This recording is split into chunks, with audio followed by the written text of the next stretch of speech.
todos y a todas. Soy Santiago Aristía y en este 8 de abril les estaremos presentando un programa especial dedicado a abordar un tema que suele ser considerado como muy delicado e incluso muchas veces como tabú. Un tema que no obstante requiere ser visibilizado y sobre el cual es muy necesario hablar. Me refiero a la depresión y el suicidio. Y comenzamos ya mismo conectando con Rubén Moreno, quien abordará junto al aporte y la ayuda de diversos profesionales la necesidad de cuidar la salud mental y prevenir los suicidios. Vamos contigo, Rubén. Días, Santiago. Hoy vamos a abordar dos temas bastante delicados, pero de los que son muy necesarios hablar, que es la depresión, con la que contamos con la voz de una experta, que es Mercedes Jiménez Carles. Ella es psicóloga de emergencias. Después vamos a hablar del suicidio y prevención del suicidio con otro experto, que es Pedro Martín Barrajón, el psicólogo especializado en suicidios y duelos.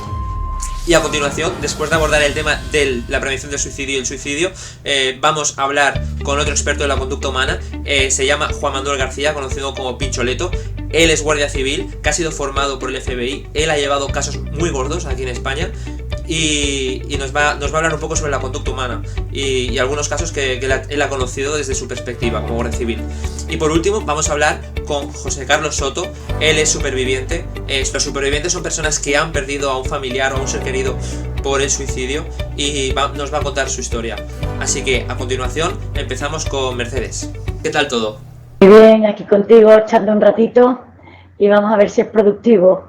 Sí, esperemos que sí. ¿Podrías decirme a qué te dedicas, Mercedes?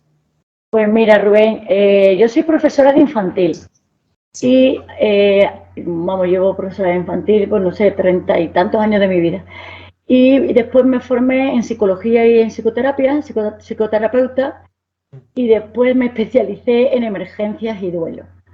¿Cómo ha sido la cosa así tan escalonada, ¿no? Pues mira, cuando estaba trabajando con los niños, pues llegó un momento en que vi que había niños que lo pasaban mal, que estaban sufriendo, que eran vulnerables, y entonces me planteé poderlos ayudar más allá de lo que es la parte académica, ¿no? de un colegio, de un centro escolar.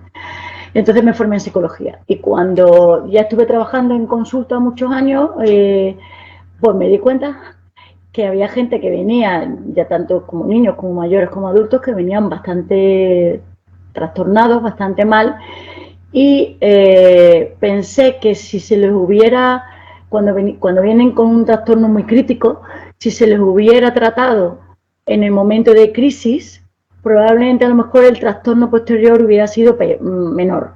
Y entonces me especialicé en emergencias, porque se trata de eso, ¿no? De disminuir el estrés, la ansiedad y la sensación de temor, de incertidumbre que hay en ese momento de crisis, ¿no?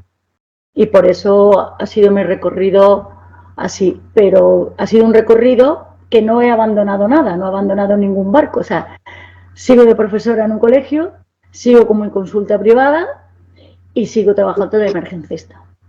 ¿Cómo definirías tú lo que es la depresión? O sea, ¿cómo la podríamos ver desde un punto de vista profesional? Sí, mira, es que la depresión es un trastorno mental, ¿no? Que está fundamentalmente caracterizado por un bajo estado de ánimo y de sentimientos de tristeza, pero está asociado a unas alteraciones de comportamiento en lo que es el día a día, ¿no? Del comportamiento y del pensamiento, y que hace que la persona cambie cómo se siente, cómo piensa, y la forma de coordinar sus actividades diarias las cambia o más bien las abandona. Entonces, pues apatía, ¿no? En general, en seguir con su vida hacia adelante. Y aquí da igual la edad, da igual la cultura, da igual la raza, los ingresos, el nivel de educación. Aquí no le puede tocar a cualquier persona. Lo que pasa es que va unido a condicionantes biológicos de la persona, factores sociales, ¿vale? Pero la definición de depresión que tú lo que me has preguntado es un bajo estado de ánimo y de sentimiento y de tristeza asociado a alteraciones en la conducta, en el comportamiento de las actividades diarias. Mercedes, ¿y hay algún factor o alguna pauta común en la gente que sufre depresión? ¿Qué le lleva a la gente a sufrir depresión?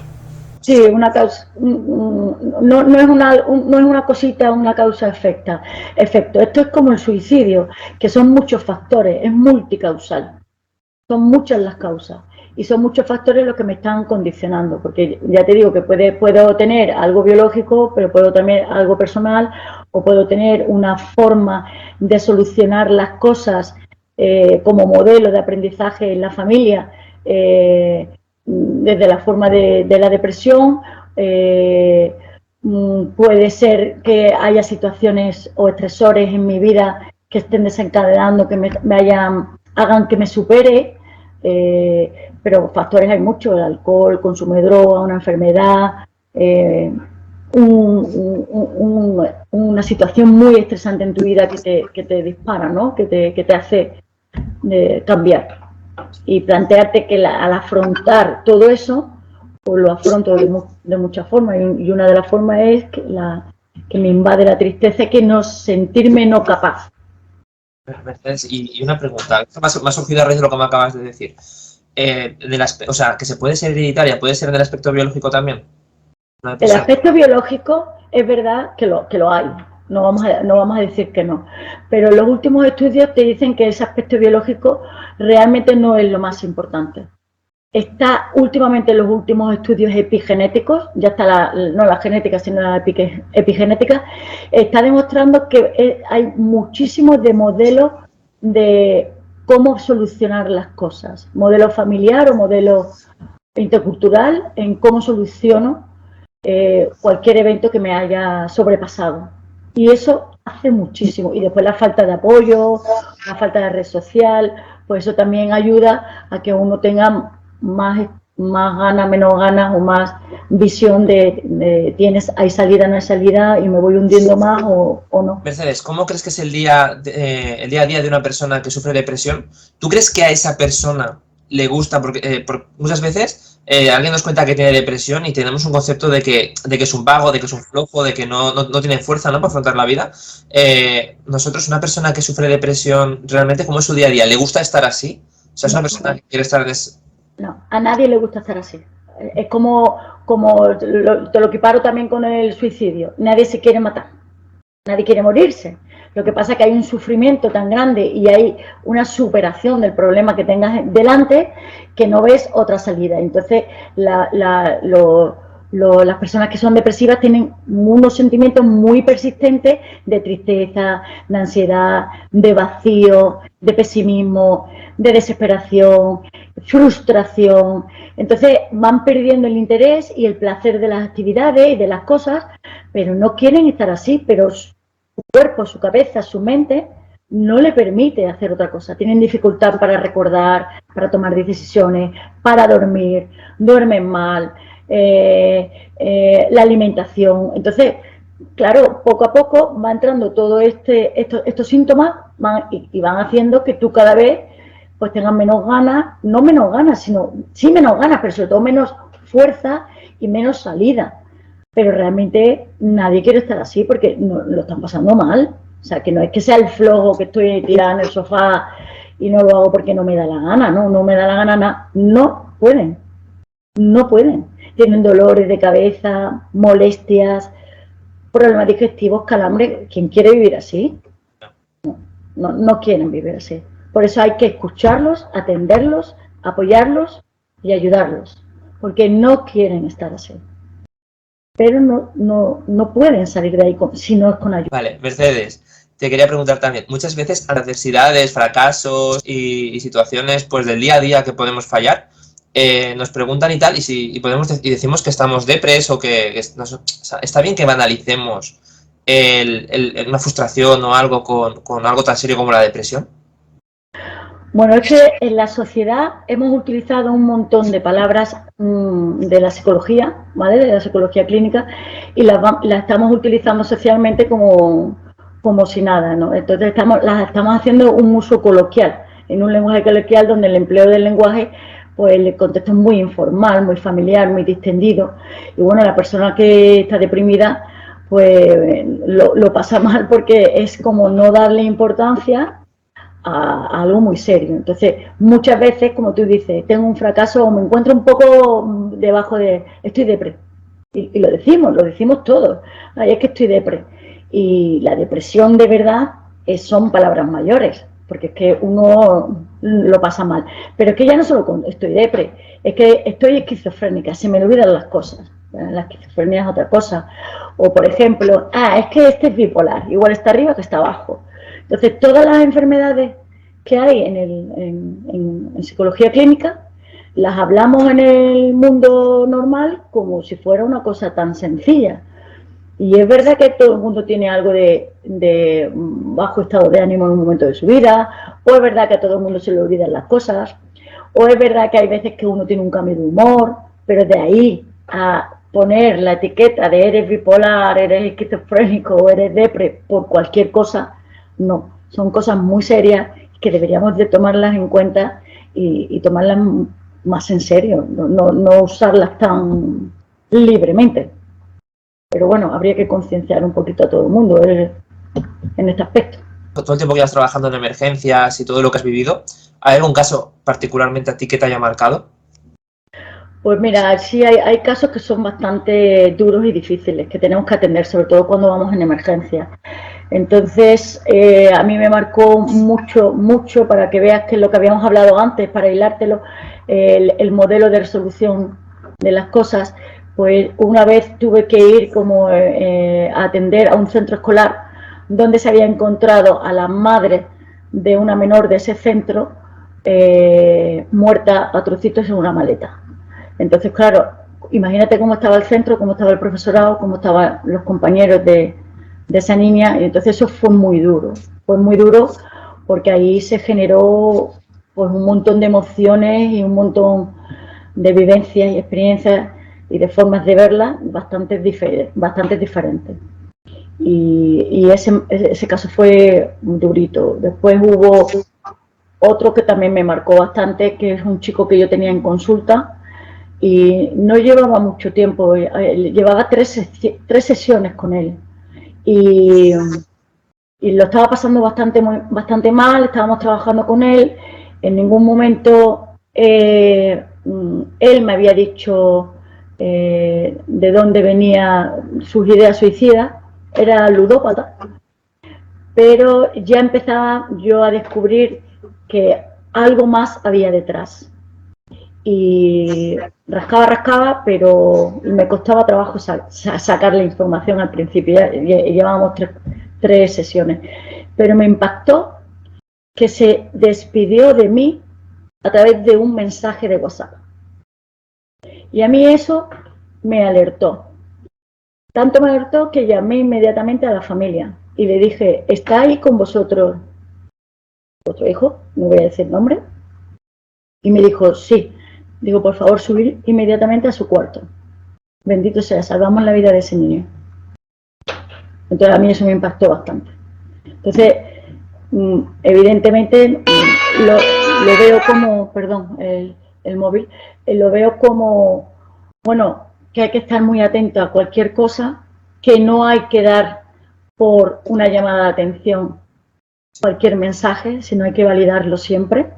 Como yo lo había visto en consulta que estaba bastante mal, ese mensaje a mí me dijo, esto me chirría, ¿sabes? No, me lo tengo que tomar en serio. No es una llamada de atención. Esto me lo tengo que tomar en serio. Y bendito sea porque fíjate cómo fue el impacto, ¿no? Entonces, por lo menos se enganchó y me quiso decir algo. Y por ahí, si no llega a mandar ningún mensaje, pues a lo mejor no hubiéramos llevado tiempo. Entonces, no sé, me iluminó Dios, me iluminó lo que Pedro Martín Barrajón me ha enseñado a mí, me iluminó, que siempre me dice, no des nunca nada por no válido. Él siempre está ahí, siempre cuando hables con Pedro, ya verás, todos los mensajes hay que cotejarlos. No lo pases por alto. Y le hice caso y bendito sea. Y eso me impactó, claro, que me impactó. Vosotros también, tienes un trabajo muy agotador, de mucha carga emocional.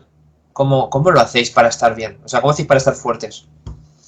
Bueno, los profesionales tenemos dos técnicas que son, no me voy a poner ahora a hacer una teoría, pero las voy a nombrar, la de Diffusing Debriefing, ¿vale? Que son técnicas que se hacen, unas son más inmediatas, otras menos, unas más estructuradas, otras menos estructuradas, pero son técnicas para tener en cuenta nuestros aspectos psicológicos y poderlos ventilar, ¿no? Para podernos encontrar bien. Pero desde luego también tenemos que pues, hacer actividades físicas, deporte, mantener mis ratos de ocio, mantener mis hobbies, interactuar con los demás, cuidar mi alimentación, tengo que cuidar mi sueño, o sea, que nosotros tenemos que cuidarnos evidentemente porque es cierto que lo pasamos mal. Somos personitas, no somos máquinas. Por eso, tiene que ser muy duro. Sí, sí, sí. ¿Y te sientes gratificada al final con lo que estás haciendo? ¿Te sientes bien? Mira, te voy a decir una cosa. Yo me siento inmensamente gratificada. Tan gratificada que creo que me estoy haciendo adicta a la al estudiar cada vez más y más y cada vez quiero saber más, cada vez quiero mejorar más. Cuanto más sé, más me doy cuenta de lo poco que sé. Y entonces me siento muy gratificada porque realmente ves muchos cambios en las personas que lo están pasando mal. Sobre todo en consulta, yo tengo un librito donde ahí el que quiera voluntariamente, si quiere, pues me deja, cuando termina, ¿no? Le damos el alta, pues me deja una nota o lo que quiera, el libre. Y te dejan unas cosas tan bonitas que te ponen los pelos de punta que tú dices, bueno, todo esto tiene mucho sentido, ¿no? Cuando te dejan esas notas tan preciosas. Pero sin embargo, eso a nivel profesional y del grupo, ¿no? Del que trabajamos en suicidio y en emergencia. Pero a nivel estatal no estoy nada gratificada, porque seguimos sin un plan nacional de prevención del suicidio serio y profesional, a la altura a la que estamos. Que ya te hablará Pedro de las estadísticas de las que hay, que son para ponerte las manos en la cabeza. Y seguimos sin un plan estatal, sin que nadie se tome en serio esto y que detrás de esto haya profesionales de verdad que entiendan de la emergencia del suicidio y de la depresión. Porque no todo psicólogo es emergencista, ¿no? Igual que no todo médico es cirujano. Claro, claro. Entonces no es lo mismo un psicólogo normal, ¿no? Un psicólogo normal, por así decirlo, que un psicólogo que se dedica a las emergencias, ¿no? El psicólogo de emergencias, pues como dice la palabra, es más de emergencias. Necesita otro tipo de formación, ¿no? Claro. O un caso en crisis, una situación en crisis. Vale. No, tú sales de la facultad y no sabes atender un caso en crisis. Tienes que especializarte. Los emergencistas tenemos muchas horas de formación detrás y de trabajo. Muchas. Yo pensaba que dentro de la psicología encajaba todo, que no. No, es que ni siquiera está la asignatura de emergencista en el plan en la universidad. O sea que fíjate cómo vamos. Muy atrasados, demasiado atrasados. Claro, por eso te quiero decir, ni siquiera está dentro de nuestra formación, de nuestra carrera, no está la emergencia. Pues creo que es algo que debería de tratar el gobierno lo antes posible, porque tal y como está la cosa, salvaría muchas vidas y haría mucho... Sí, porque es muy serio. Es muy serio, demasiado. Es muy serio, muere mucha gente. Sí. Y sufre mucha gente. O sea que sí. Muchísimas gracias por todo, Mercedes. Así que... Mira, quería comentarte, tú este trabajo es porque me imagino que estás en farmacia, me comentaste, ¿no? Sí. Farmacéutico, bueno, pues vosotros... Técnico de farmacia, técnico. Bueno, pero sí, que me imagino que vais a estar trabajando en farmacia, entonces allí a la farmacia irá mucha gente con depresión, ya que estabas interesado en este aspecto, a comprar pastillas, ¿no? Bueno, a mí me encantaría, por favor, que cuando entréis y veáis a una persona afligida, triste, decaída, sin ganas, apática y que va por sus pastillas, ¿vale? Que aparte de, porque los hay que tienen tratamiento en terapia, pero también los hay con tratamiento farmacológico. Bueno, pues que lo tratéis con cariño, con cuidado, con comprensión, sin juzgarlo, una sonrisa, el valorarle, que haya una conexión, que se sienta que hay alguien que está pendiente de ellos, cómo te sientes, cómo te encuentras, porque vosotros estáis al frente, es que los vais a ver venir uno tras de otro en la situación en la que estáis. Entonces, que no lo toméis como, mira, aquí viene otra vez con su paranoia, por favor, que lo he visto, que lo he visto. un poquito más de delicadeza, ¿no? En la situación en la que os vais a estar trabajando, hombre, es delicada. Podemos cambiar. Así que Podemos os cambiar. animo, ¿No? os animo a que ahí tengáis ese enganche, ¿no? Esa conexión emocional con esas personas que entran, que cuando uno entra en la farmacia a pedir un medicamento, bien no está. Exacto. Pues a ver. Bien no está. Nada, Mercedes, muchísimas gracias por tu tiempo, por haber ayudado en este trabajo y te mando un besito muy grande y un abrazo. ¿Vale? Venga, muchas gracias, Rubén. Después de haber hablado con Mercedes, que nos ha hablado muy bien y muy profundamente de lo que es la depresión, vamos a hablar con Pedro Martín Barrajón, que nos va a dejar también sin palabras. Así que, ¿cómo estás, Pedro? ¿Cómo te encuentras? Encantado de saludarte, Rubén.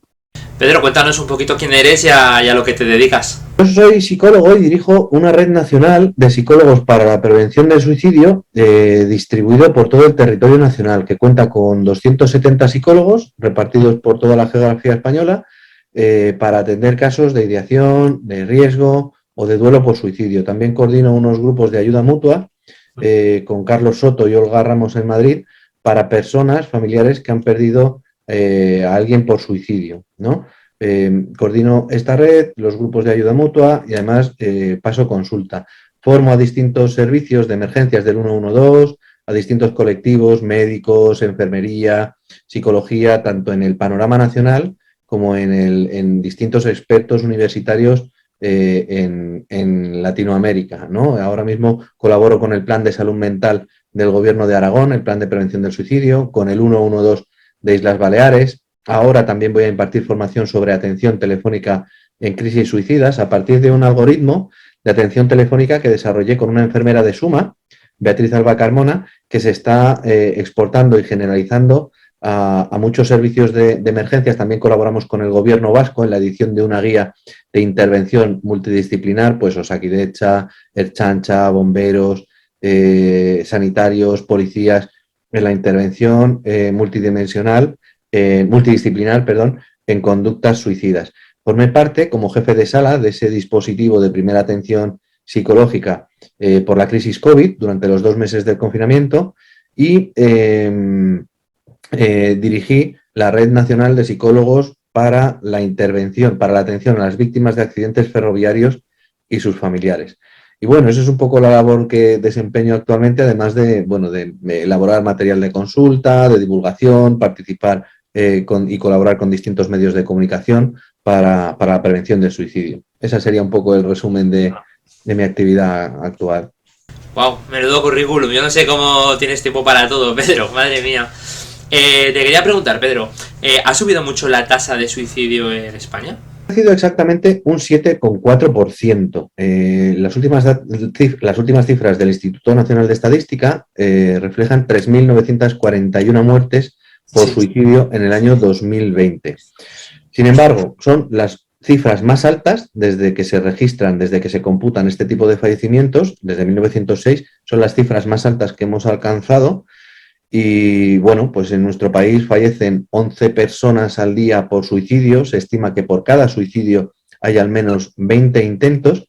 Y esto significa que cada 2 horas y 15 minutos una persona se suicida y cada 7 minutos y medio al menos una persona lo intenta en nuestro país. Cada 7 minutos y medio una persona intenta suicidarse en nuestro país. ¿Por qué razón crees que ha subido tanto la tasa de suicidio en España? A ver, ha habido muchos factores precipitantes, pero factores precipitantes, no causas, ¿vale? Que se está hablando mucho de que si el COVID ha aumentado el suicidio, que la epidemia o la pandemia suicida entre los menores de 30 años. En honor a la verdad, no es verdad que la tasa de suicidios haya aumentado en menores de 30 años. No. ¿Es la principal causa de muerte en menores de 30 años? Sí, pero no es que haya aumentado, es que han reducido otras cifras de fallecimientos. Y me explico. Durante esos 2 meses, efectivamente, no ha habido tantos accidentes de tráfico, ¿no? Entonces, respecto a otras causas de muerte en esa edad, es la primera causa de muerte, pero no porque haya aumentado. Donde sí que ha aumentado ha sido en mayores de 79 años, que ha aumentado hasta un 20% respecto a las cifras anteriores de 2019. También es verdad que se han duplicado las muertes de menores de 15 años, de 7 muertes anuales a 14. Pero no es verdad que en esa franja de menores de 30 años haya una epidemia suicida, porque disminuyó. De hecho, porque es un factor de protección, el estar encerrados en casa, la gente habitualmente se suicida en soledad, es un acto de intimidad, ¿no? Salvo en contextos de chantaje, de extorsión, de manipulación, de maltrato extremo, donde se persigue escarmentar a otros o ajusticiar, la gente se suicida en soledad, es un acto de intimidad. Entonces, durante el confinamiento, efectivamente, se redujeron un poco las cifras, pero en agosto, cuando ya se flexibilizaron, se abrió un poco la mano con las medidas sanitarias y ya pudimos salir un poco más, volvieron a crecer las tasas de suicidio. En el cómputo global aumentaron un 7,4% respecto al año anterior, el año 2019, y sí es verdad que son las cifras más altas registradas desde 1906, las muertes por suicidio en 2020. Pero no se puede hablar de epidemia suicida. Que ha habido un montón de factores que han aumentado como consecuencia de la pandemia, sí, pero la correlación no implica causalidad, ¿vale? ¿Qué significa esto? Ha habido muchos factores, pues como patologías previas, personas que han seguido debutando o iniciando su proceso de enfermedad durante este periodo, el aislamiento, la soledad, la falta de contacto, que son factores de riesgo que sumados unos a otros, por ejemplo, en las familias donde había violencia doméstica, pues se ha recrudecido la violencia por estar compartiendo tanto espacio durante tantas horas diarias, ¿no? Pero eso es un factor de predisposición más. Un factor, confundimos los precipitantes, que en ocasiones es lo más visible, el hecho más visible, ¿no? Como por ejemplo una separación, una ruptura sentimental, un despido en el trabajo. Confundimos los precipitantes, el hecho más visible, con las causas. Y el suicidio es un fenómeno multicausal, no se debe solo a una sola causa, ¿no? Y por supuesto, uno de los errores más frecuentes que se cometen a la hora de hablar del suicidio es hacer sinónimos suicidio y enfermedad mental. No hace falta tener un trastorno mental para tener una conducta suicida. Me explico. Hasta el 50% de la población general, el 50% de la población general va a experimentar tendencias suicidas entre moderadas y severas a lo largo de su vida. Insisto, población general, no población clínica. ¿Qué significa esto? Que si seguimos haciendo esa atribución de forma sinónima suicidio y enfermedad mental, vamos a seguir dando vueltas dentro de una rueda como un hámster sin avanzar en la prevención del suicidio, porque esto también les pasa esto también sucede en familias corrientes, ¿no? Esto no es algo tan remoto, tan anecdótico, de gente que está mal de la cabeza o que no tiene solución, ni nada por el estilo. Tal y como comprobamos a diario en la emergencia, la mayoría de las personas con enfermedad mental no se suicidan y no todas las personas que se suicidaron tenían un trastorno mental, ¿vale? Eso es uno de los principales errores que flotan en el imaginario popular actualmente sobre el suicidio. Y dices que has dicho que 11 personas se quitan la vida al día en España. ¿Tú crees que esas cifras son reales o hay más detrás? Claro, verás, 11 personas por suicidio es la principal causa de muerte en nuestro país, ¿vale? 3.941 muertes. Pero fíjate, según los datos del INE, resulta que ha habido 3.605 muertes en 2020 por caídas casuales. ¿Qué país de personas torpes que somos que hasta 3.000 han fallecido por una caída casual? Por accidentes de tráfico eran 1.463, ya. Y luego la propia Guardia Civil refiere que esos accidentes donde un coche ha colisionado frontalmente contra una pilona de hormigón, por ejemplo, sin una frenada previa al hacer el atestado.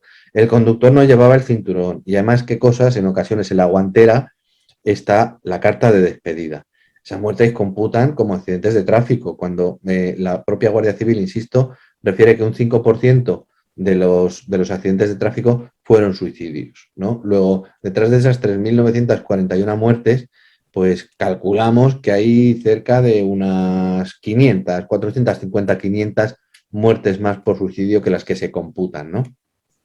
De hecho, yo tengo informes de personas, autopsias de personas que se suicidaron y dejaron cartas de despedida a su padre, a su madre, a sus hermanos, a su novia, y computaron como parada cardiorrespiratoria cuando han sido suicidios, ¿no? Luego sí, claro que sí, se oculta el motivo real de fallecimiento, son más de 4.000 suicidios al año en nuestro país. Después de todas estas cifras que nos estás dando, Pedro, ¿tú crees que el gobierno y las autoridades están haciendo algo por evitarlo? ¿Crees que hay un plan eficaz contra el suicidio en España? Bueno, se están aplicando medidas absolutamente insuficientes. El suicidio no ocupa ningún lugar en la agenda política, y me explico enseguida. Anunció el gobierno una partida presupuestaria de 100 millones de euros para la prevención del suicidio no, para la renovación del plan de salud mental. 100 millones de euros para este propósito, pues da para muy pocas cosas, para hacer trípticos. Es que no da para hacer casi nada. Es un plan absolutamente insuficiente. De hecho, por comparar, en la Comunidad Valenciana, el proyecto Ariadna cuenta con una dotación igual de 100 millones para la población infantojuvenil, para salud mental infantojuvenil. Solo una comunidad autónoma tiene el mismo presupuesto que toda la nación. No hay por dónde cogerlo. Luego, por otra parte, anunciaron hace más de 3 meses un teléfono gratuito, el 024, para la atención en conductas suicidas. El 024, vale.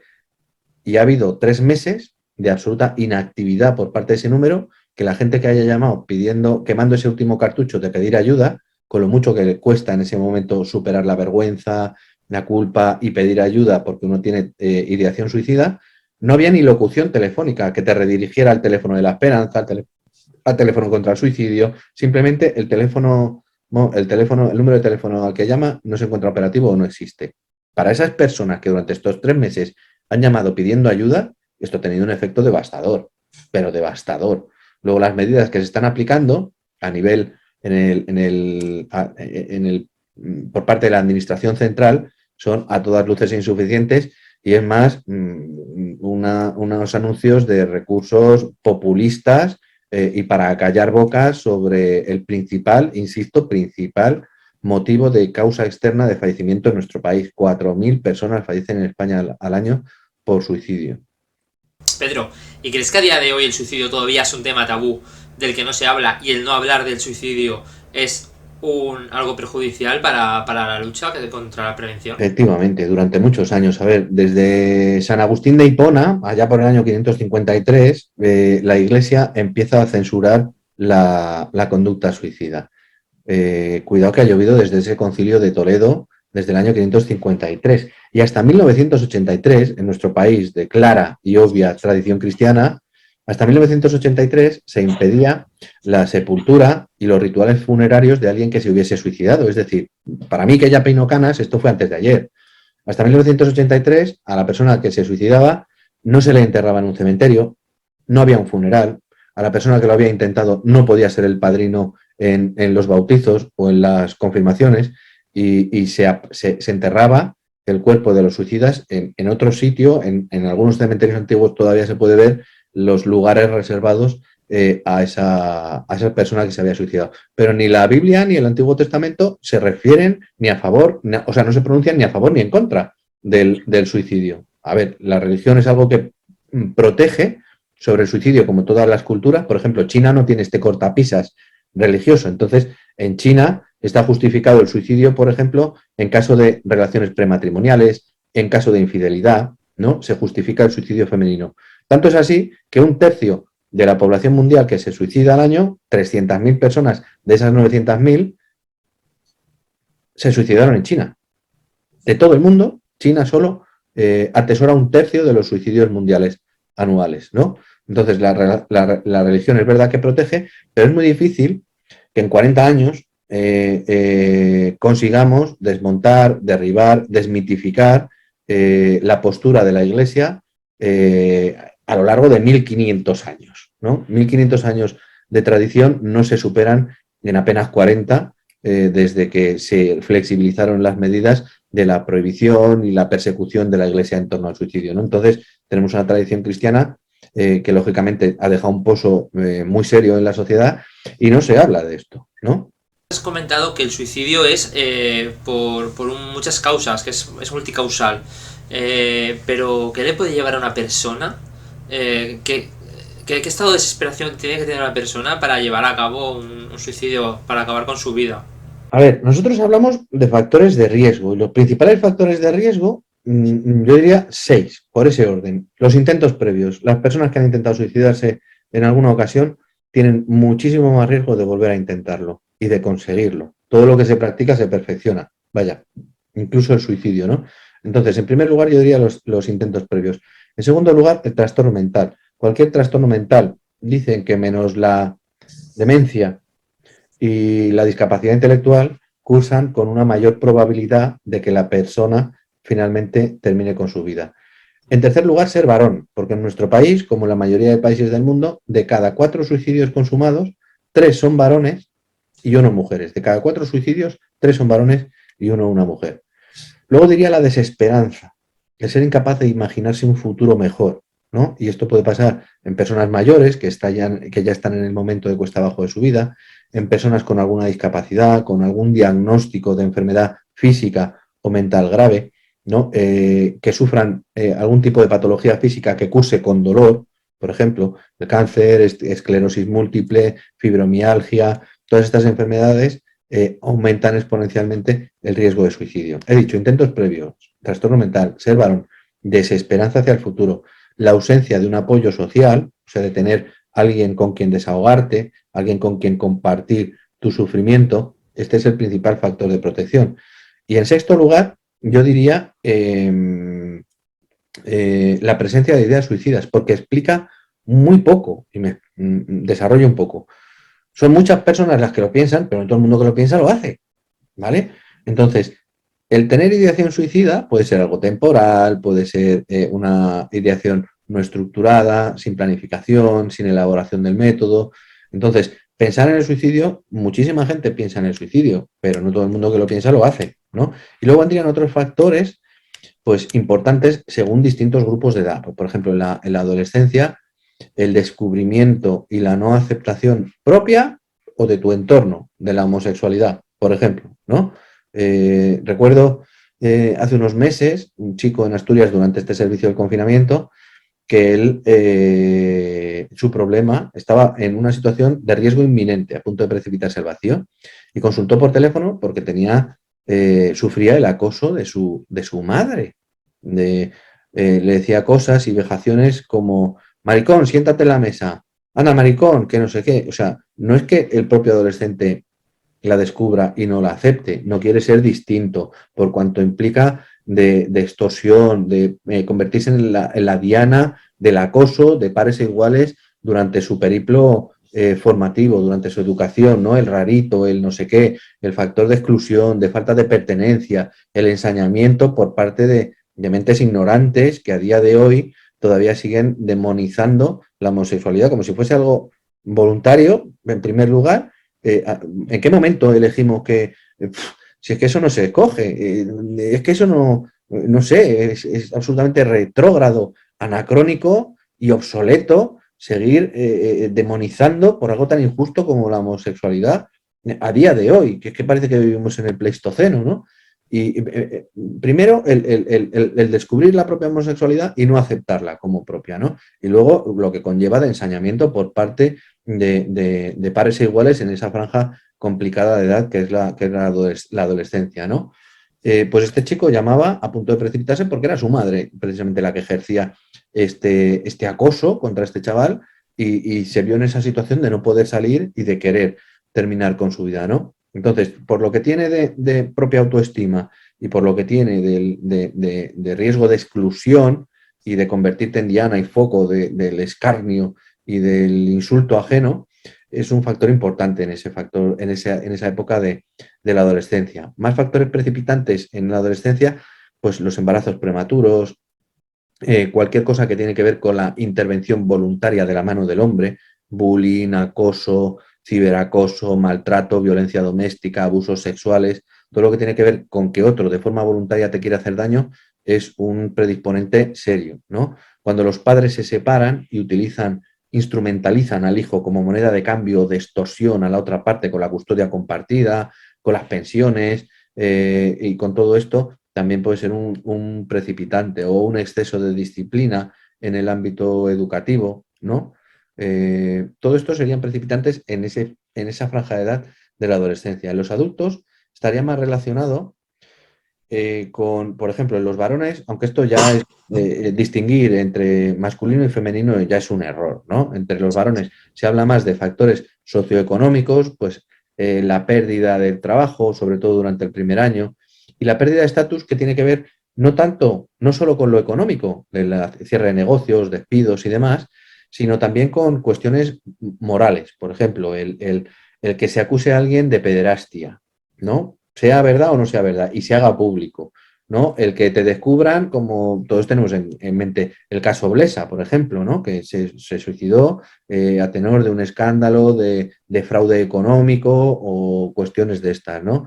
Entonces, las primeras horas de ingresos en prisión, ¿no? Las acusaciones de maltrato o de, como he dicho antes, de pederastia o de pedofilia, que te hacen perder el estatus de una forma rápida y muy violenta, ¿no? Y muy cruel para la propia autoestima, el diagnóstico de una enfermedad mental, ¿no? Ese es un momento especialmente complicado, ¿no? Cuando te diagnostican una enfermedad que te va a perseguir el resto de tu vida, que no tiene escapatoria, y si es una enfermedad mental que está asociada a la peligrosidad, incluso, ¿no? Sobre todo hay un perfil muy concreto, el diagnóstico de esquizofrenia en personas entre 18 y 30 años, además, varones con un alto cociente intelectual, con estudios universitarios, que de repente todo eso que se imaginaban que iba a ser su vida se viene al traste, ¿no? En mujeres se habla más, aunque insisto, no deberíamos hacer esta distinción entre varones y mujeres, a lo afectivo, ¿no? Las rupturas sentimentales, el descubrimiento de la infidelidad, el fracaso matrimonial, ¿no? Esto en ese grupo de adultos. Y luego ya en mayores, pues el sentimiento de falta de pertenencia, ¿no? Pierden su órbita social, se ven solitos, aumentan los dolores, se les institucionaliza, ¿no? Y esto lo viven muy mal. La falta de sentido de pertenencia, el aumento de la dependencia, que cada vez necesitan más de otros que les cuiden. Cuando hay el efecto ping-pong, que los hijos se reparten el cuidado de los abuelos en determinadas épocas del año y están pululando de una casa a otra, ¿no? Y luego aparece también la pérdida de la fe en los mayores, ¿no? Esos serían distintos precipitantes por grupos de edad, ¿no? Pero, y si nosotros descubrimos una persona, alguien bueno, notamos o sabemos que tiene intenciones de suicidarse, ¿qué deberíamos de hacer? O sea, ¿cómo deberíamos ayudar? Pues, en primer lugar, no negarlo. No negarlo con frases huecas, vacías de el tiempo lo cura todo, tienes toda la vida por delante, en los casos de rupturas sentimentales hay más peces en el mar, todavía puedes echarte otra novia, el tiempo lo cura todo. Las frases huecas no tienen ningún impacto. Por un oído entra y por otro le sale a alguien que está pensando en suicidarse, que le digas que de todo se sale o que no hay mal que 100 años dure.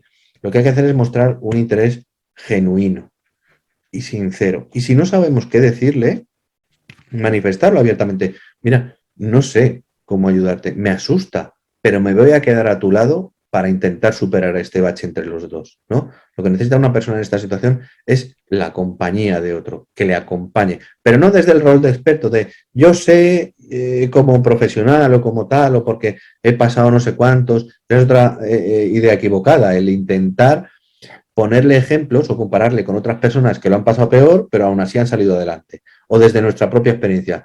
Pues yo me acuerdo también que el primer año, cuando me quedé viudo, o cuando me separé, o cuando yo recibí un diagnóstico y no sé qué, ponerle ejemplos de otro, eso significa restarle valor al sufrimiento que está atravesando esa persona, ¿no? Luego hay dos estrategias que yo creo que son especialmente útiles. En primer lugar, normalizar. Oye, pensar en el suicidio no te convierte en un loco, en un débil, ni en nadie que no tenga solución. Esto le ocurre a miles de personas todos los días y quizá si cualquiera estuviera atravesando tu situación, tendría este tipo de ideas también. O no puedo ni imaginarme cómo sentirse como te estás sintiendo tú ahora mismo, pero si me ayudas, quizá pueda entenderte mejor. Entonces, normalizar el que tenga esas ideas, que esto no es tan exótico ni tan remoto, ni hace falta estar mal de la cabeza para tener pensamientos suicidas. Es una reacción defensiva normal que cualquiera podría tener si se encontrara en esas circunstancias. En segundo lugar, validar. Validar es poner en valor, dar sentido, dar importancia a la situación por la que está atravesando esa persona. Ojo, no me refiero a validar el suicidio como la única alternativa. No, no, pues harías muy bien en suicidarte. No, no. Me refiero al sufrimiento. Oye, no me extraña que con todo lo que me estás contando que te pasa, se te haya pasado esta idea por la cabeza. Oye, qué difícil pasar por una situación como la que estás atravesando.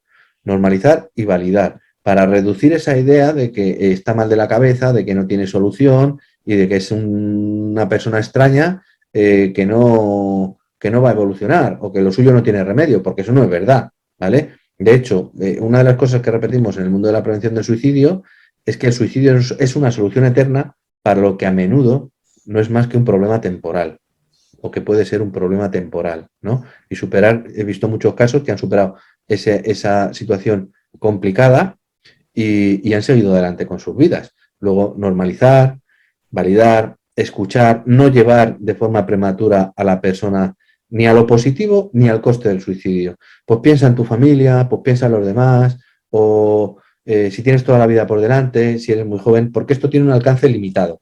En definitiva, si alguien está en una situación de crisis suicida inminente, de lo que se trata es de ganar tiempo, de aplazar la decisión. Oye, siempre puedes suicidarte más adelante. Yo no puedo impedírtelo, pero permíteme que hablemos antes de la situación que estás atravesando. Suicidarse es una decisión importante que puede esperar. Y luego, por supuesto, el ayudarle a tomar contacto con el siguiente eslabón de la cadena asistencial. Pero nunca, nunca, nunca dejar a la persona sola. Si nos dice, no, ya me has convencido, venga, tranquilo, que no lo voy a hacer. De ninguna de las maneras dejamos a la persona sola, la acompañamos, si es preciso, y sería muy oportuno, acompañarle físicamente a un centro de salud, al hospital o al recurso que proceda o llamar al 112 en caso de que advirtamos ese riesgo, ¿no? Bueno, Pedro, pues muchas gracias por ayudarme en el trabajo. ¿Y hay alguna cosa con la que te gustaría finalizar? ¿Con algún comentario o algo que nos hayamos dejado ahí pendientes? Mira, yo considero, al hilo de todos los movimientos que está habiendo, medidas insuficientes que estamos viendo, siempre lanzo el mismo mensaje, que el suicidio no es culpa de nadie, pero es responsabilidad de todos.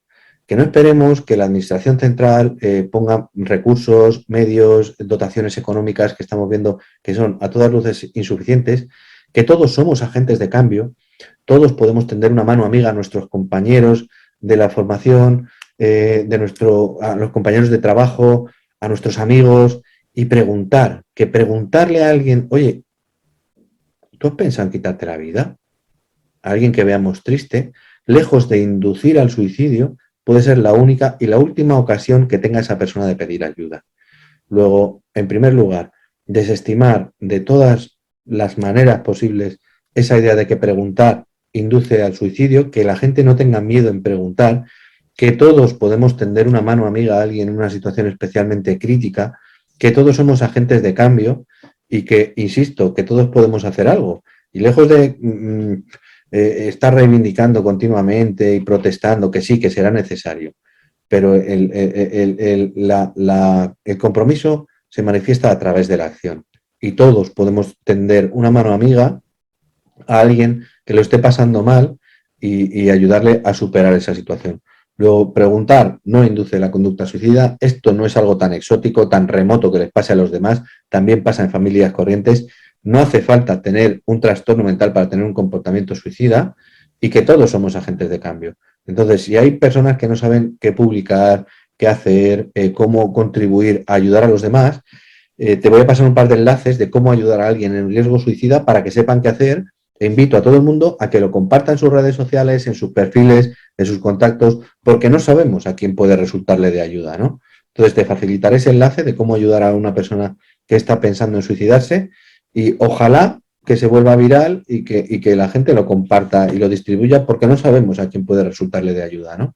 Pues muchísimas gracias por todo, por tu tiempo y me ha encantado hablar contigo. Igualmente, Rubén, ojalá tu trabajo consiga lo que te propones. Por supuesto, cuentas con una mano amiga para esta cruzada y mi más sincera enhorabuena por haber tomado esta decisión de hacer este trabajo, ¿vale? Vale, un abrazo. Otro para ti. La siguiente entrevista va a ser con una persona también muy especial Él es Juan Manuel García, conocido como Pincho. Él es guardia civil y un montón de cosas más, así que cuéntanos un poco, Juan Manuel, bueno, cuéntanos un poco a qué te dedicas, qué es lo que haces. Bueno, pues como me ponga a decirte todo lo que hago, no acabamos. Ya. Muchas cosas. Vamos a empezar por lo oficial. A ver, Sí. yo soy guardia civil y soy guardia civil, funcionario de carrera, guardia civil, desde el año 97 y sigo ejerciendo como guardia civil. Estoy destinado en la unidad central operativa, que es una unidad de élite de investigación de delitos, que son un poquito más complicados. Y bueno, pues a raíz de estar en esta unidad y de formarme pues, con el FBI, hacerme negociador de incidentes críticos, conozco las ciencias del comportamiento, pero sobre todo el tema de la comunicación no verbal no consciente. Y bueno, pues alucino con ella, veo las posibilidades que tiene y lo que hago es que de manera particular pues me sigo formando con las fuentes, me voy a Ekman, me voy a Turset, me voy, digamos, a las principales fuentes de lo que es la comunicación no verbal y me profesionalizo de tal manera que, y de manera accidental además, empiezo a dar charlas. O sea, todo fue por un favor a un conocido que necesitaba un ponente para hablar de comunicación no verbal y negociación. Fue tal el éxito que me empezaron a llamar de colegios de psicología de toda España y pues hasta el día de hoy que como digo yo, por las mañanas soy funcionario, por las tardes soy autónomo y me dedico pues eso a la formación, formaciones in company, asesoramientos, acompañamientos y bueno, pues dirijo el Instituto Europeo de Ciencias del Comportamiento, que al fin y al cabo es mi marca y que junto con otras personas que son especialistas en las ciencias del comportamiento, pues ahí estamos, ¿no? Intentando enseñar todo lo que podemos. A ver, Juan, esta pregunta a lo mejor peca un poco de básica, pero ¿por qué las personas gestualizamos como gestualizamos? O sea, ¿por qué hacemos las cosas como las hacemos? Sí, a ver, con respecto a los gestos deberíamos diferenciar muchas clases de gestos, pero sobre todo los gestos culturales y los gestos universales. Gestos universales, pues todos sabemos, ¿no? Desde la dilatación de la pupila, al sonrojamiento, a las expresiones de las emociones en el rostro, pues lo podemos catalogar como algo universal en el ser humano. Y luego hay gestos culturales, que depende de la cultura, pues algunos gestos pueden ser considerados de una manera, pueden ser considerados de otra, o, bueno, en fin, como todos sabemos. Luego, aparte, hay gestos conscientes y gestos no conscientes. Los gestos conscientes son los culturales y los no conscientes son, digamos, a mí me gusta llamar, es una manera de equilibrar la mente con el cuerpo. Es una especie de, es una homeostasis y con esta homeostasis lo que hacemos es, pues cuando existen procesos emocionales, contenciones emocionales, pues ocurren cosas en el cuerpo y se me puede dilatar la nariz porque la emoción de la ira necesita cierta oxigenación, entonces yo puedo perfilar y puedo ver que una persona se está enfadando porque, entre otras cosas, veo que existe una dilatación de las fosas nasales. Es decir, hablamos también de fisiología, de reacciones muy animales y por eso hacemos los gestos que hacemos. Pero además, no solamente los gestos nacen o los hace el ser humano para que el otro ser humano se dé cuenta de lo que está ocurriendo o para enmarcar lo que estás diciendo, que también, ¿no? Si te das cuenta, también lo utilizamos para ayudarnos a nosotros mismos a comunicar. Porque si solamente fuera que yo enmarco en gestos las palabras que yo estoy diciendo, no gesticularíamos cuando hablamos por teléfono. Sin embargo, hablando por teléfono, gesticulamos y seguimos moviendo la mano y decimos voy al fondo a la derecha y hacemos estas cosas. ¿Por qué? Porque también nos ayuda a nosotros mismos a continuar con una conversación, a dar ritmo y de alguna manera como a seguir una línea y seguir un camino dentro de la comunicación. Es decir, englobamos lo verbal y lo no verbal, tanto, digamos, para mí mismo como para la otra persona y poder ayudarla a que me comprenda mejor, pero también para ayudarme a mí a comunicar mejor. Madre mía, Juan, qué interesante que es todo lo que estás diciendo, ¿eh? O sea, son cosas que yo nunca me había parado a pensar y te estaba escuchando y digo, joder, sí que tiene mucho sentido, ¿no? Todo el tema de gesticular y todo, que parece una cosa absurda, pero no es nada absurdo. Podemos saber muchísimas cosas a través de una buena observación y una buena interpretación. Y te quería preguntar, Juan, nosotros, por ejemplo, vamos a estar en una farmacia, ¿no? Trabajando, supuestamente, en un futuro, y imagino que vendrán personas que estarán mal y hacen pues acopio de pastillas y todo eso. Nosotros, ¿cómo podemos distinguir a una persona que está mal, que está sufriendo? Pues hombre, primero hay que definir qué significa estar mal, ¿no? Yo entiendo que estar mal en una persona para poder desembocar a lo mejor en un intento autolítico, pues probablemente sea que tenga un sufrimiento emocional importante. Bueno, todos sabemos que las personas que piensan en quitarse la vida, en definitiva, no piensan en querer morir, ¿no? Piensan en querer dejar de sufrir. Por tanto, lo que va a haber por dentro de una persona va a haber un estado de malestar, por decirlo de alguna manera muy global y que todos nos entendamos. Entonces, lo que tenemos que buscar, evidentemente, son incongruencias entre lo que inicialmente nos intenta decir una persona, es decir, yo, por ejemplo, estoy mal y además con ideación suicida y voy a hacer acopio de X medicamento y, sin embargo, voy a la farmacia de barrio donde me conocen de siempre y voy a intentar poner la mejor cara de siempre, ¿no? Y estar tan simpático como siempre. Pero si tú eres una persona entrenada en la detección de microexpresiones en el rostro, en poder leer las reacciones corporales, te vas a dar cuenta que no es congruente lo que dices con lo que expresa tu cuerpo. Y eso es lo que realmente nos tenemos que dar cuenta. Que por ejemplo, ante una sonrisa de, oye, ¿qué tal estás? Ah, pues muy bien, la verdad que muy bien. Mira, con este sol además, deseando echar una cerveza en una terraza. Y sin embargo lo estás diciendo por quedar bien, porque tú estás fatal, es muy probable que la sonrisa no sea completa, que haya algún golpe de cejas de tristeza, que incluso tu cuerpo no esté hipertónico, sino esté hipotónico.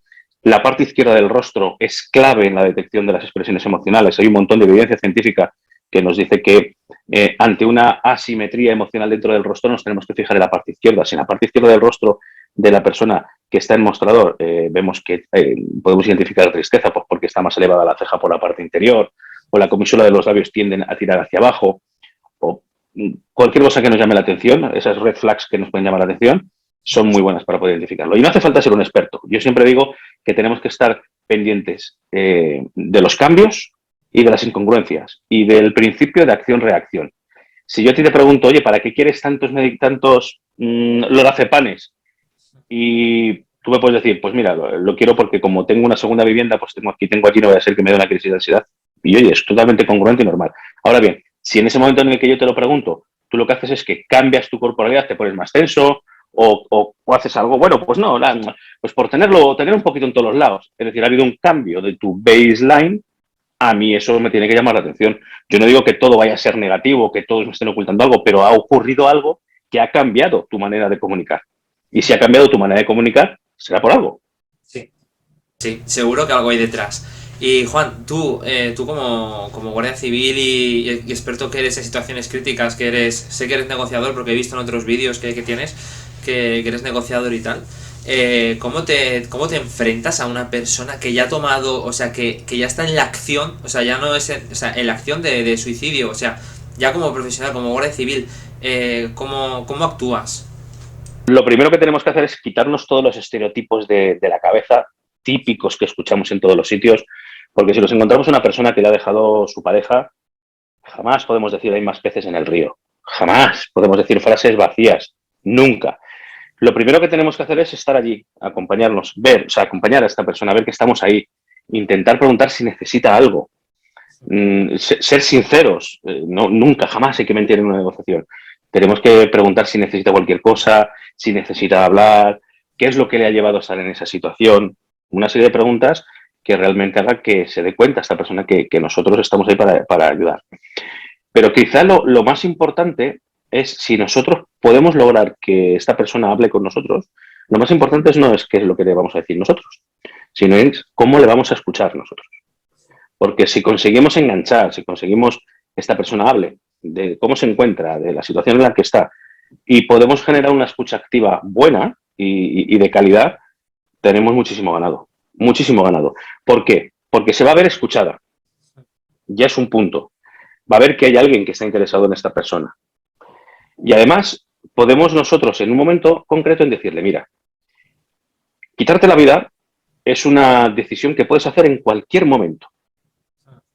Y por eso debes de decidirlo de una manera muy importante, porque es una solución permanente para un problema que no lo es. Por tanto, vamos a hablar y, oye, si tomas la decisión la puedes tomar ahora o mañana o pasado. No te precipites. Tiene que quedarse sobre todo con eso en la cabeza, de que lo puede hacer en cualquier momento, porque nosotros no estamos ahí obligados a por supuesto, venga en cuanto podamos, de una manera táctica, agarrarle. Hay que tener cuidado con eso. En definitiva, tenemos que quitar la idea de hacerlo en ese momento, y una vez que haya decidido pues bajarse de que esté subido a lo mejor en un puente o esté con un cuchillo o a punto de una ingesta de medicamentos, pues por lo menos que sea consciente de efectivamente, oye, lo puedo hacer hoy, pero también lo puedo hacer mañana. Bueno, pues vamos a ver, ¿no? Y luego cada caso es un mundo, cada caso es diferente, hay que perfilar muy bien qué persona tenemos enfrente, a qué problema nos estamos enfrentando, porque claro, en ocasiones a lo mejor una persona decide quitarse la vida por lo que te digo, porque su pareja le ha sido infiel, y a lo mejor se nos ocurre a nosotros la brillante idea de decirle, oye, ¿quieres que llame a tu pareja? Pues ya la hemos liado. A lo mejor precisamente puede ser el precipitante, el verla, ¿no? O Sí. es decir, o sea, tenemos que tener más cuidado con lo que decimos y poner mucho empeño en escuchar, en verdaderamente escuchar, porque además cuando se produce una ventilación emocional, cuando una persona con ideación suicida ventila, cuando tú ventilas, tu perfil emocional baja y te vuelves, digamos, que a la hora de tomar decisiones, pues de alguna manera como más racional, ¿no? Tienes un perfil emocional no tan elevado, no tan arriba, y por lo menos pues puedes estar más, pues eso, más tranquilo para la toma de decisiones. Es un tema complejo, la verdad que es un tema complejo y que, digamos, como digo yo, dame una toma de rehenes, pero no me des una persona que lo esté pasando mal. Ya. ¿Y tú recuerdas algún momento en el que has intervenido en una situación de una persona que se quiera quitar la vida, que haya salido bien? O sea, bien en el sentido de que no haya conseguido quitarse la vida. A nivel policial nunca he tenido que hacer una negociación con el suicida, pero a nivel particular sí, varias. Y me marcan todas, porque el que una persona tome la decisión de quitarse la vida es un paso muy importante. No es ni de muy valientes, ni de muy cobardes, no, es de personas que realmente lo están pasando muy mal y que no ven otra solución para dejar de sufrir más que esa. Entonces, el hecho de que una persona se abra y te pregunte y te diga y te pida consejo es una llamada de ayuda, es una necesidad de que alguien esté ahí y pueda echar la mano. A mí con el tema del suicidio hay algo que me preocupa muchísimo, y es que seguimos haciendo caso a los estereotipos, al que el que lo hace no lo dice, en fin, palabras, o sea, frases absurdas que realmente, si no se fuera a pensar, te das cuenta que es una barbaridad. La mayoría de las personas que intentan o que se han suicidado, bueno, hay unas cifras que son abrumadoras, ¿no? Pero creo que el 20% de ellas ha estado en el médico el mismo día que se quita la vida. El mismo día. Y un altísimo porcentaje, no sé si era el 70%, la última semana.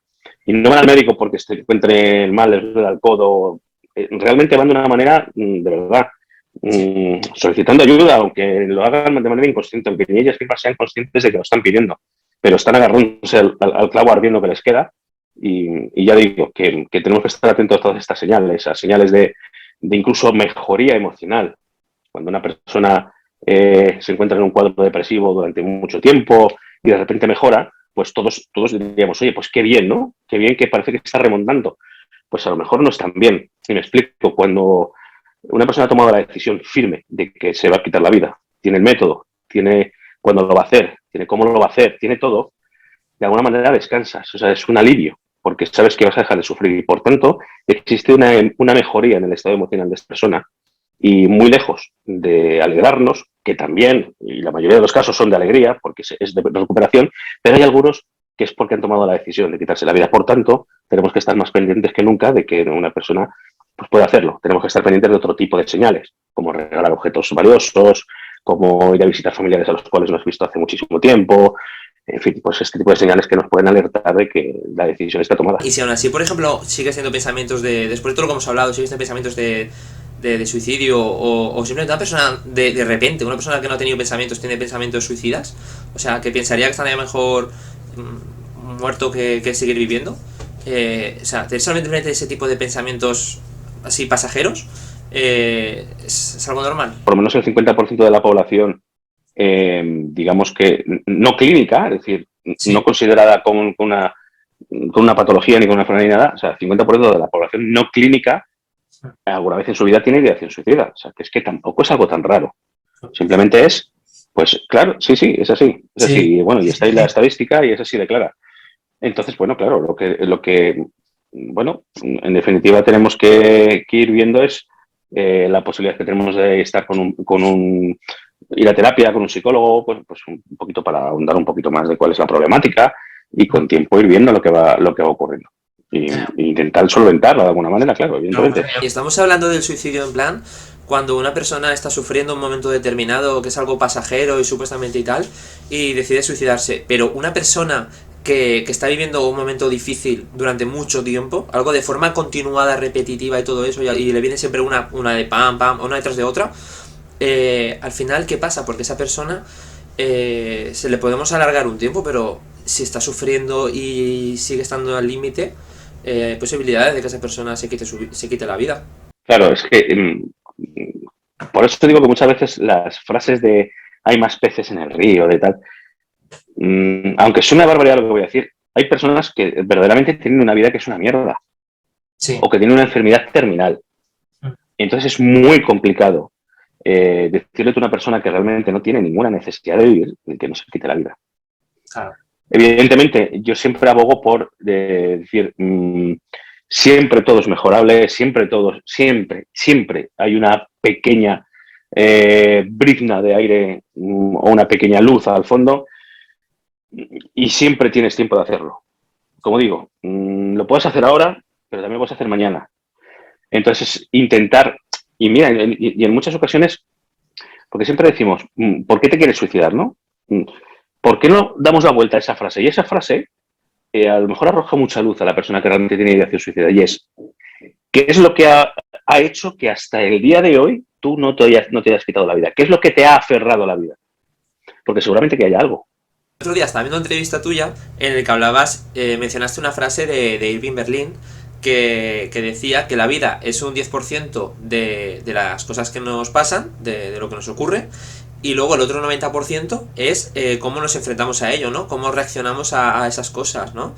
Y la verdad que si lo piensas tiene mucho poder, ¿no? El cómo afrontar la situación de una manera u otra puede cambiarte la vida, ¿no? Y digo, wow, tiene mucho poder esa frase. Y es así. Mira, yo te puedo dar un ejemplo muy claro. Yo soy un hipocondríaco, he sido toda la vida un hipocondríaco y yo he tenido un cuadro de ansiedad hace no mucho y yo he tenido todas las enfermedades del mundo, he tenido todos los cánceres del mundo y me iba a morir en cualquier momento porque te lo juro que me pasaba, o sea, de verdad, me pasaba de todo. Yo somatizo enseguida en el momento que tengo estrés, somatizo enseguida en el estómago, etcétera. Entonces, pues llegó un momento en mi vida en el que yo pensaba que tenía alguna enfermedad importante y me agobió una barbaridad. Pero me dio una lección en la vida muy, muy, muy grande y es una amiga, le diagnosticaron un cáncer de mama muy agresivo, en un estadio bastante avanzado. Y yo la veía sonreír mientras vomitaba por la quimioterapia. Y jamás la he visto llorar. Y siempre ha sido una muchacha positiva, alegre, se recuperó, todo ha sido... Entonces yo decía, ¿cómo algo tan grave como un cáncer, además con una expectativa complicada, lo puedes llevar tan bien? Puedes incluso contagiar alegría a quien está bien, y sin embargo yo por una tontería estaba fatal. Porque el 10% es lo que nos ocurre. Es decir, a ella le afecta un 10% su cáncer, o le ha afectado, y a mí me ha afectado un 10% la enfermedad. Pero sin embargo, como yo la he gestionado, ha sido lo que realmente me ha machacado, me ha hundido. Sí. Y he somatizado una serie de reacciones fisiológicas, de estomacales, en fin. Y sin embargo, ella, su actitud ha sido tan positiva que realmente ella ha llevado una enfermedad entrecomillada, ¿vale? Muy entrecomillado.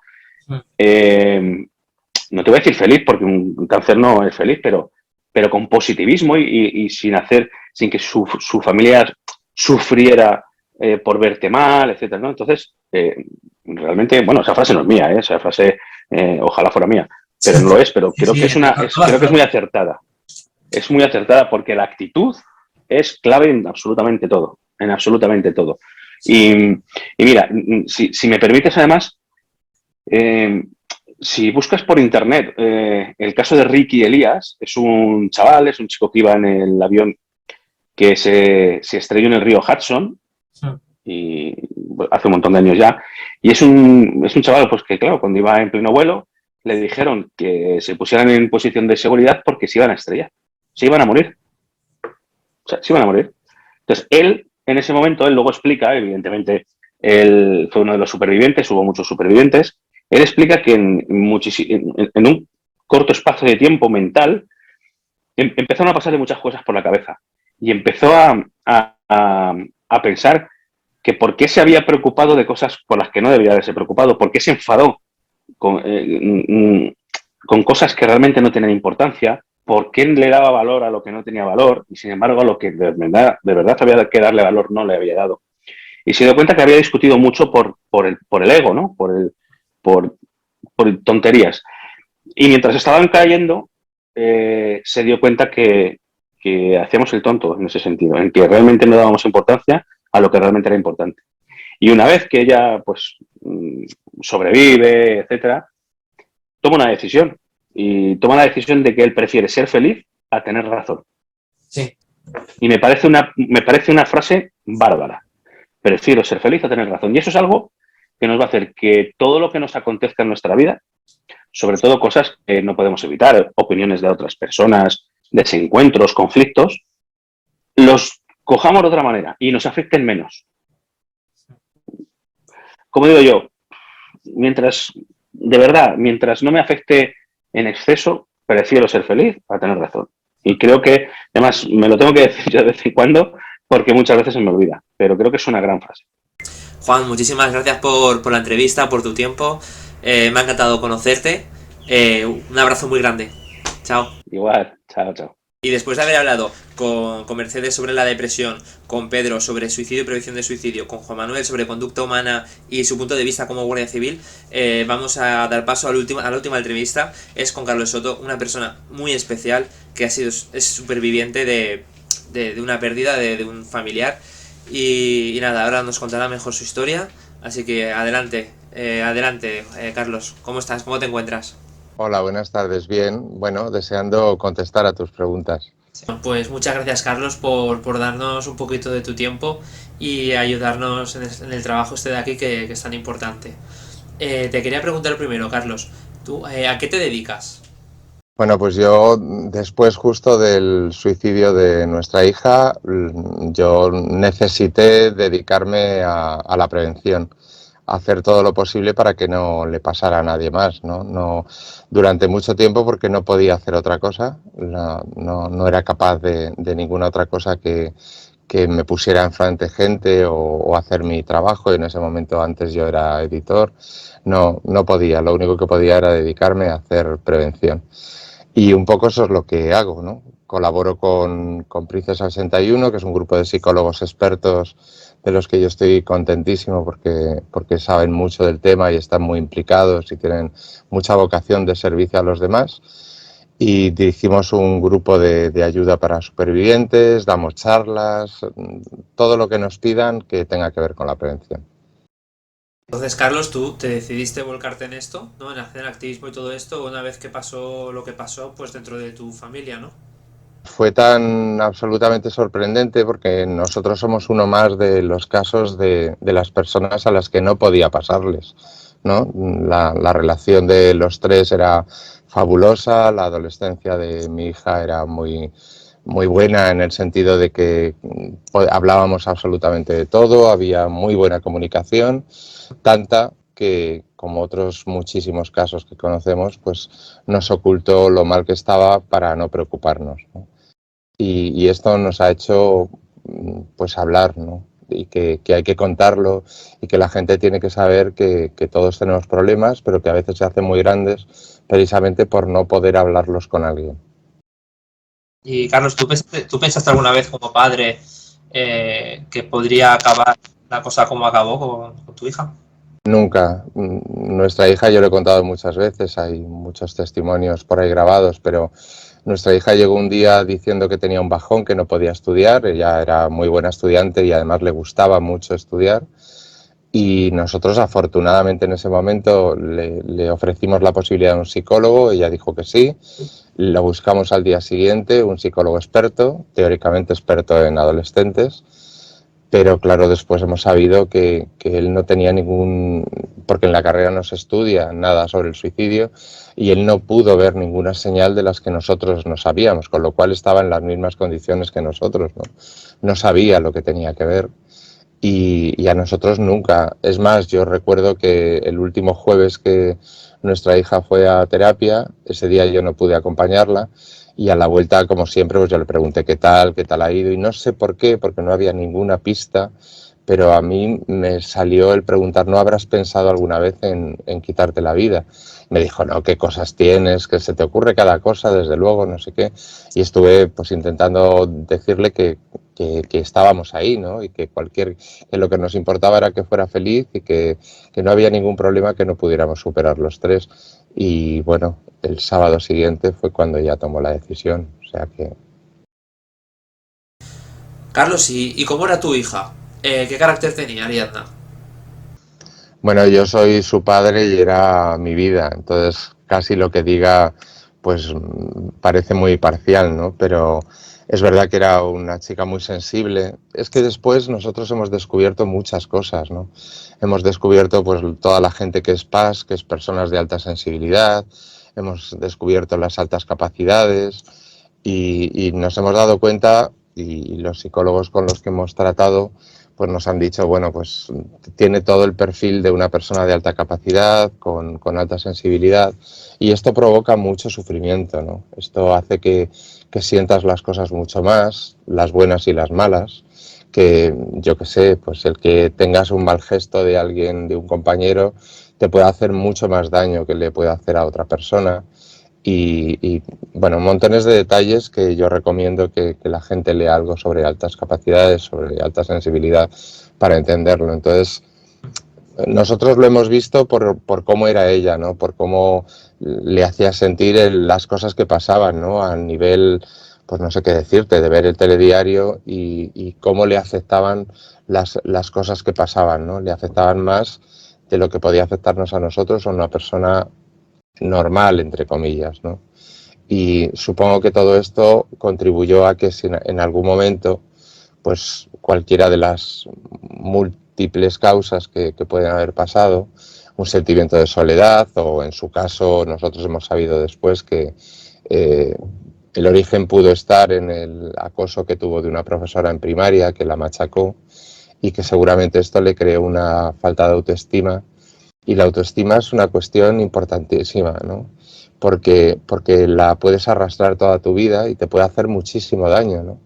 Y seguramente hubo algo, un detonante ese día que vino a casa, que fue el que provocó que se sintiera mal, que como digo, esa estima propia fuera tan baja, que empezara a sentir, bueno, pues todas las cosas que se sienten con el inicio de una depresión y con el avance de una depresión, y eso seguramente dio lugar a una depresión mayor y a una ideación suicida, y a pensar que, bueno, a caer en todas esas mentiras que te dice la depresión y que te va quitando estabilidad y que te llevan a un sufrimiento enorme, que es quizá algo que la gente no se da cuenta, ¿no? Que alguien con depresión lo que tiene es una capacidad, una cantidad de sufrimiento tan enorme que a veces piensa que solo quitándose la vida podrá descansar, ¿no?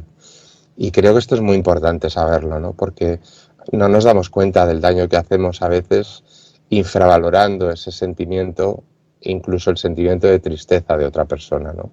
Que muy rápidamente puede convertirse en otra cosa. Y lo decimos mucho y no lo digo solo yo, ¿no? Por ejemplo, hay psiquiatras muy relevantes que dicen que según los estudios, 1 de cada 5 personas a lo largo de su vida tendrá una enfermedad mental. Y dentro de esas enfermedades mentales puede estar la depresión, que es la más común. Esto nos puede pasar a cualquiera, y le pasa a cualquiera, ¿no? De hecho, bueno, tú lo dirás cuando descifras, pero ahora sabemos que bueno, las estadísticas marcan que son 11 personas al día las que se suicidan, 20 las que lo intentan y no lo consiguen, pero todos los que estamos un poco metidos en esto sabemos que es mucho más, ¿no? Que la cantidad de ahogamientos, de accidentes de coche extraños, de caídas, y todos los casos que después hemos conocido de gente que decía que había sido un infarto por vergüenza, por el estigma, pero que realmente había sido un suicidio, ¿no? Y yo creo que todos deberíamos pararnos unos segundos a pensar si realmente una sola vida vale la pena, por no estar pendientes de la persona que tenemos a nuestro lado, ¿no? Yo creo que vivimos tan pendientes todos de nosotros mismos que ya no nos damos cuenta de la gente que tenemos a nuestro alrededor. y creo que si todos mirásemos un poquito más a la gente que tenemos cerca y nos cuidásemos más unos a otros, no pasarían estas cosas. A veces es tan sencillo, ya digo, quizá nos paramos muy poco a pensar, ¿no? Pero a veces es tan sencillo como todos tenemos días tristes, ¿no? Y días malos. Y todos, bueno, pues íbamos a clase, al trabajo, tenemos compañeros de algún tipo. Lo normal es que alguien te pregunte qué tal cuando llegas y a lo mejor hay que pensar por qué no nos atrevemos nunca a decir, "Jo, pues hoy me he levantado fatal, estoy muy triste". Porque solo el decirlo a lo mejor hace que la otra persona, y debería hacer que la otra persona dijera, venga, vamos a tomar un café, cuéntame qué te ha pasado, qué has soñado o qué te ha pasado esta mañana. Y solo eso puede ayudar a que alguien esté bien. Es tan sencillo como eso, y no solo esté bien ese día, a lo mejor eso soluciona un problema a la larga, ¿no? Entonces, bueno, ahora se habla mucho de educación emocional y creo que tenemos que recuperar, ¿no? Ese trato cercano con la gente cercana, por lo menos con la gente cercana, ¿no? Preocuparnos un poco de los que tenemos al lado y de los que vemos. No cuesta nada una buena palabra, ¿no? O, no sé, hay gente que, si nos ponemos a pensar, a todos nos gusta cuando vas a comprar algo en una tienda que te atiendan con una sonrisa y no con malas palabras, ¿no? Pues a lo mejor lo que tenemos es que trasladarlo a cómo nosotros nos relacionamos con los demás. Si realmente les ofrecemos una sonrisa o si les ofrecemos una patada en la boca a veces, ¿no? Y el daño que esto hace. Carlos, y a personas que estén, por ejemplo, teniendo pensamientos suicidas, que estén en una época turbia, mala, oscura, ¿qué consejos a una persona que está en esa desesperación, que está sufriendo un momento tan mal, que igual no lo sabe nadie, a lo mejor está en su cabeza y no lo aparenta y tal, pero es una persona que está sufriendo, ¿qué consejos le dais desde donde estáis dando vosotros las charlas y todo esto? ¿Qué consejos les dais a este tipo de personas que están sufriendo? Lo más importante es saber que hay que pedir ayuda, que es muy difícil a veces. Cuando uno se encuentra mal y visto lo que acabamos de hablar, a lo mejor es muy difícil pedir ayuda. Pero siempre hay alguien, ¿no? Tenemos que pensar de qué persona estamos suficientemente cerca, que no tiene, a lo mejor no es un familiar o que nos sentimos con la suficiente confianza para decirle, no sé qué me está pasando, pero me encuentro mal. Y buscar ayuda, porque existe posibilidad de salir de ese problema, ¿no? Y eso quizá lo desconocemos todos, pero es que existe posibilidad. Hay profesionales que pueden ayudarnos a solventar esos problemas y a salir, ¿no? Y cuanto más tardemos en pedir ayuda, más vamos a sufrir. Entonces, conviene hacerlo lo más rápido posible. Y sobre todo, insisto en lo de antes, no olvidarlo.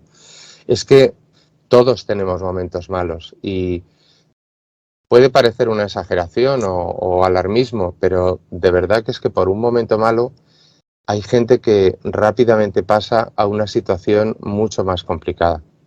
Entonces tenemos que tratar de evitarlo, mirar a los que están alrededor, acercarnos y decir qué te pasa si notas que está triste, ¿no? Y sobre todo, ya te digo, pedir ayuda y pedir ayuda al más cercano o a un profesional, que los hay, ¿no? Buscar un profesional experto. Bueno, yo estoy en la red y muchos compañeros míos están en la red y siempre vamos a contestar a alguien que pida ayuda o que diga dónde puede acudir. Nosotros estamos estudiando para ser técnicos de farmacia.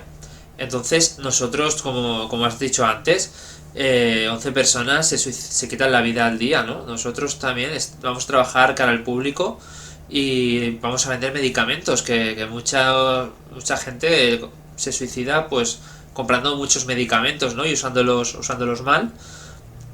Nosotros, ¿qué podemos hacer? ¿Qué podemos hacer? O sea, tenemos alguna responsabilidad, ¿no? Desde nuestro puesto de trabajo. ¿Qué podemos hacer para ayudar? Nosotros, uno de los elementos en los que incidimos siempre, que es sumamente importante, es la atención primaria, ¿no? Y junto con la atención primaria probablemente seáis todos los que estáis en una farmacia, ¿no? Primero porque vais a ver a una persona que acude solicitando algo. Normalmente hay clientes habituales a los que conocéis, con lo cual ya se ha establecido un cierto vínculo y podéis reconocer esas señales de notarle mucho más triste. hago un inciso para aclarar, hay mucha gente mayor que quizás es la que más acude a la farmacia. En la gente mayor de la tercera edad es uno de los grupos donde mayor cantidad de suicidios hay, por la tristeza, la soledad, las enfermedades. El hecho de que vosotros, como decía antes, alguien te salude con una sonrisa, se preocupe si te ve más triste y te conoce, decirte, ay, te veo hoy un poco más triste, pasa algo y tal, y no sé qué. Darte un poco de conversación puede ser una inyección, un subidón para ese día, ¿no? El sentir que hay alguien que se preocupa de ti, que al final es lo que queremos todos. Y si, vuelvo a repetir, si dedicamos unos segundos a pensar, todos necesitamos que de vez en cuando, casi todos los días, alguien se preocupe un poquito por nosotros, aunque sea con una frase, con una muestra pequeña de interés, ¿no?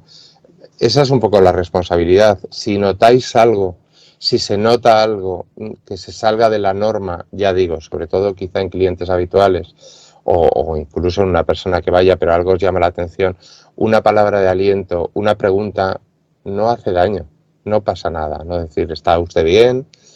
¿Tiene algún problema? ¿Le puedo ayudar de alguna manera? Simplemente eso puede ser un reactivo, ¿no? Y si contesta y realmente se encuentra mal, pues ofrecerle la ayuda que hay, ¿no? Los medios de ayuda que hay, que tampoco estaría mal que se tuvieran en todas las farmacias y se pudiera recomendar si alguien lo pide, ¿no? Muchísimas gracias, Carlos. ¿Hay alguna cosa que quisieras comentar, algún dato, alguna cosa que para ti sea significante, que sea importante, que quisieras compartirnos? Bueno, yo insistiría, no banalicemos el hecho de la salud mental, ¿no? y de los problemas que pueda tener una persona.